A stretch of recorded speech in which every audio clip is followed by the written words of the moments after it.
এই দেখো বন্ধুরা, ধান সিদ্ধ করা হবে আমাদের বাড়িতে আজকে। তোমরা তো সবাই মানে চালের ভাত খাও, কিন্তু চালটা যে কত কষ্ট করে বার করতে হয় এই দেখো, গ্রামের মানুষগুলাই বুঝে। এখন ধান সিদ্ধ করবে, এটা আমার বাবা করবে এখন। দেখেছো কত কষ্ট, দেখাচ্ছি তোমাদের। এই যে আগুন ধরছে, আগুন এই তো ধরে গেছে আগুন।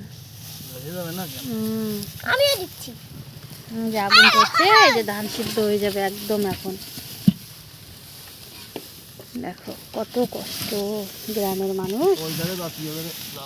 হ্যাঁ ওইদিকে আছে, জাল দাও। বাবা কত ধোঁয়া। ধোঁয়া লাগে না মানে প্রচুর ধোঁয়া। আমাদের মুরগি দুটো বাচ্চা নিয়ে ঘুরে বেড়ায়, ঠিক আছে? মা তো মাই হয়, সে দুটো বাচ্চা হোক বা একটা বাচ্চা হোক, ঠিক আছে?